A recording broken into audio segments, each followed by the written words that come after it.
A lot of you guys ask me how to make money in Superpower 2, so I decided to bring on a special guest who is notorious for his money-making accomplishments.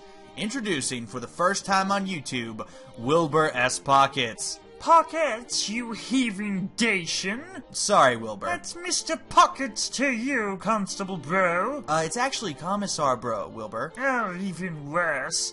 You carry the name of the Marxist plebeians. Actually, the name Commissar comes from the Warhammer... I don't care. Okay, so what's the S in your name stand for, by the way? Stacked. As in Wilbur Stacked Pockets? In the flesh and increasingly regretting my stay here. Sorry, Mr. Pockets. I'm sure. So I brought you on with the intention of you explaining how to actually make money in Superpower 2.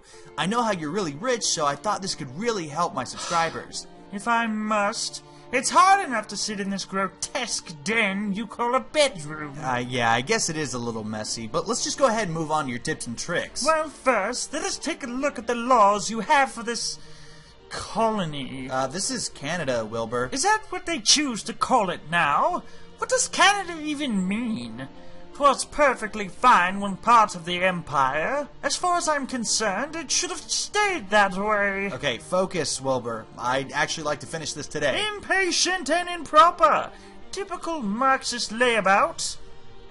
Laws, Wilbur, laws. Laws. Well, you need to start out by eliminating such fickle things as freedom of speech and child labor laws. For if you are going to be a true wealthy leader, you must ignore the qualms and idiocies of the people. The only free man is the man who can buy his freedom through inheritance and nobility. Not everyone is born rich, Wilbur.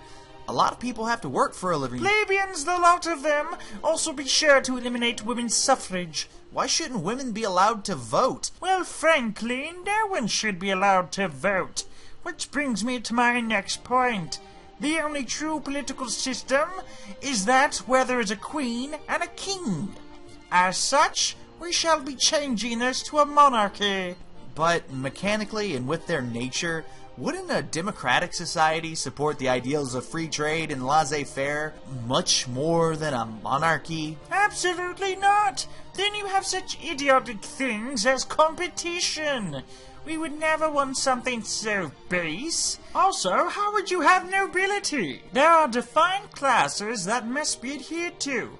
Now, on to taxes. Okay. So how do you differentiate which group of people you wish to tax? You can't. In Superpower 2, you have an overarching tax rate based on your GDP and your per capita that you can change on a level of 1% to 100%. But then how in blazes will I tax the workers properly? Shouldn't you want to tax all citizens on relatively equal terms, based on pay to stimulate the economy? Who raised you? What form of primary education did you come from?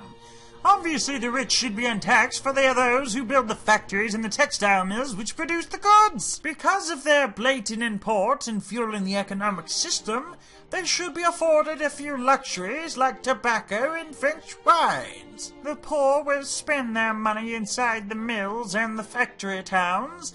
That way they will not have to worry about basic needs. Okay, well you can't do that in this game. Fine. I will raise taxes to 100% and assume my fellow nobility are left untaxed in this equation. Alright, is that all? Of course not.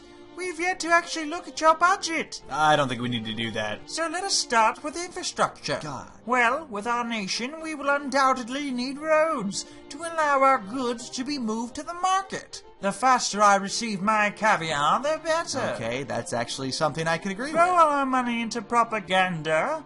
We can't let the plebes become too self-aware now, can we? I suppose not. Environment? I care not for helping the workers after a flood. They should rebuild on their own sweat and sinew. It was probably their slacking and unprepared nature that allowed it to happen in the first place. Okay, that's definitely not true. Healthcare? Why waste money on keeping the poor alive? They should clearly just be eating better. Maybe if they'd been born into a prolific family like mine, they wouldn't have this problem. Okay, next. Education? Absolutely not. They need know only how to spin the wheel and plow the field. Don't want their small heads being filled with nonsensical nonsense now, do we? That would just be terrible. More money to government, for the Queen will most certainly need a suitable palace with which to rule this paltry nation. Eliminate research and the rest as well. Such are luxuries for those of an empire that has not already reached its peak. Okay, so this has been enlightening. I'm sure it has. I'm always happy to show such short-sighted commoners like you how best to perform their duty. Right. Yeah, I think I'm done here. This has been Commissar Bro and Wilbur S. Pockets. And I really hope we don't see you next time. Good day, you filthy miscreants. I'll be sure to acknowledge you when next you're shining my shoes. God, I hate you.